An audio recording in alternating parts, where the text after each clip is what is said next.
poverty eradication, action on climate change, and scaling up social equality. These are the daunting tasks for the United Nations. Luckily, they won't be facing them alone.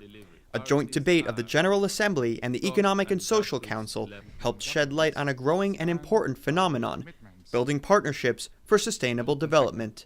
In recent years, we have made important changes to the way we approach development.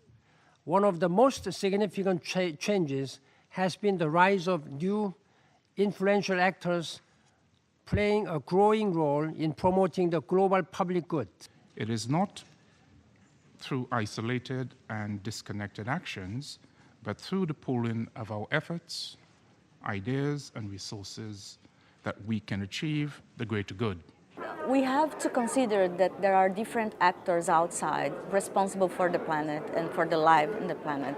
So it makes absolutely sense to have all these actors acting together to have a better world.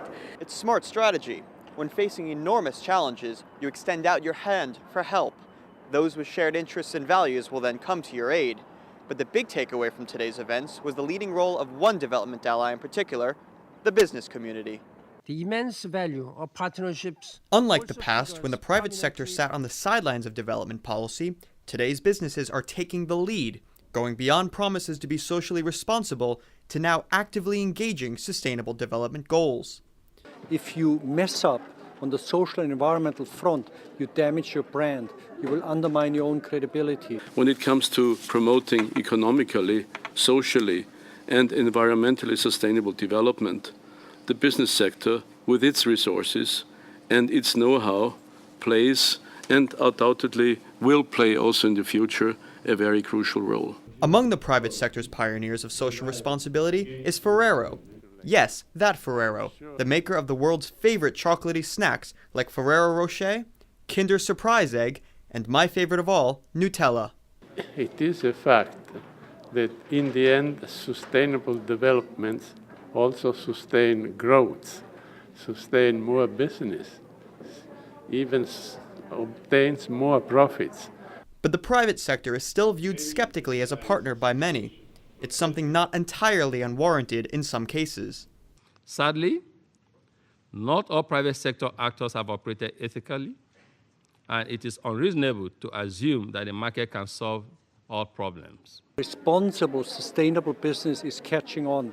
It's not yet a majority, it's still a minority movement. So I don't want to be overly optimistic, but I know we are getting there. But today's event had two important takeaways. First, to achieve sustainable development, the world needs the business community. And second, that businesses are waking up to the win-win scenario that sustainable development creates for them and for societies. It should be genuine partnerships. It should be a symbiotic relationship, not a parasitic relationship.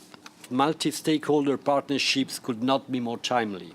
Such partnerships are both a pragmatic and an inspired choice in engaging all the relevant parties. No longer must we wait for government or courts to compel us to do the right thing. We can do the right thing while simultaneously doing well for our shareholders. When utilized effectively, transparently, and consistently, partnering with development stakeholders can be a sweet deal for all. For South-South News, Brendan Pastor at the United Nations.